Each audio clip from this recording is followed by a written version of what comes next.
Global Typhoon, Chairman TV. Weather update. Helping homeless people. Please subscribe.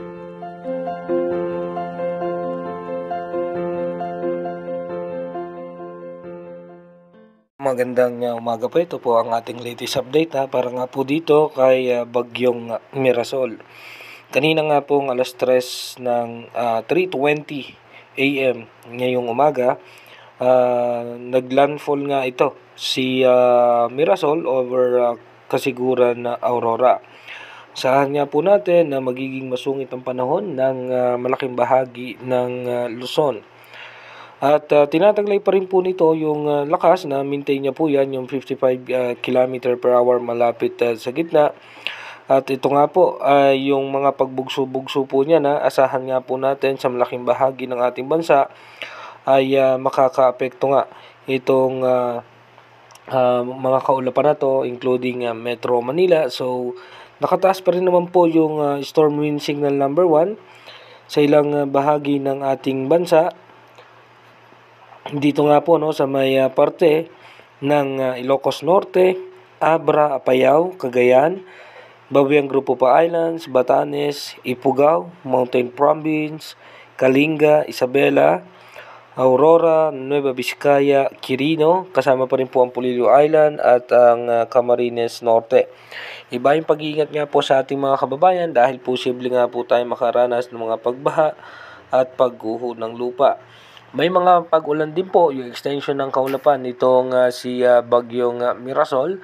Dito nga po sa parte ng Bicol Region, Mindoro Provinces, maging dito nga po sa Visayas at ilang bahagi ng Palawan ay makakaranas nga po tayo ng pag-ulan. Yung minomonitor naman po natin isang low pressure area na nasa labas ng ating Philippine Area of Responsibility. Mataas pa rin po ang tsansa nito na maging bagyo at ayon nga po sa ating advanced weather forecast ng European Center, posible nga po ito maging isang malakas na bagyo. Dumako na nga po tayo sa ating advanced weather forecast. Dito po sa ating advanced weather forecast, so expected nga natin, bukas nga po si Mirasol ay, ito po ay nasa western section na ng extreme northern Luzon, habang yung isang sama ng panahon ay papasok na po yan ng ating Philippine Area of Responsibility. Pagdating naman po ng September 19, si Mirasol po nakalabas na, habang yung panibagong bagyo ay posibleng makapasok na po yan sa ating bansa. Pagdating naman po ng September 20, mas lalakas pa nga itong bagyo na ito at posibleng umabot na po agad ito sa tropical storm category.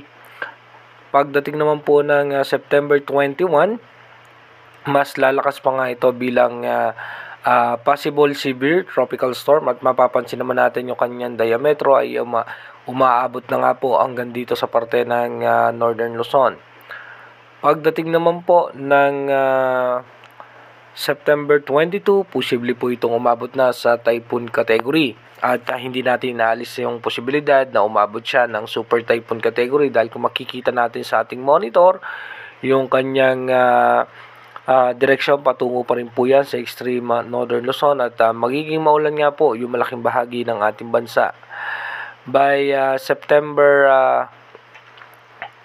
23, bilang isang possible super typhoon na po siya rito, apektado po niyan ang buong extreme northern Luzon, kasama po ang northern Luzon, yung Cagayan at yung Ilocos region ay kasama na rin po sa maapektuhan nito, at yung malaking bahagi ng western section ng ating bansa.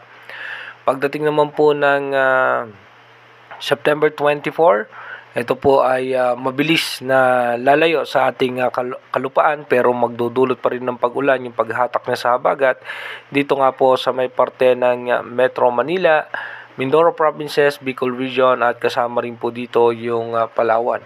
Habang meron pa po tayong isang imomonitor muli na low pressure area sa labas ng ating Philippine Area of Responsibility.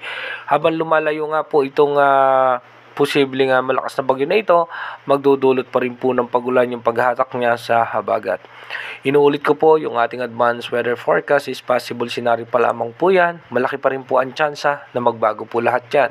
Kaya manatili po tayong tumutok sa ating advanced weather forecast at maghanda sa posibleng dulot nga po nitong posibleng malakas na bagyo na kasunod ni Mirasol. Mag-iingat po tayo palagi. God bless po sa ating lahat.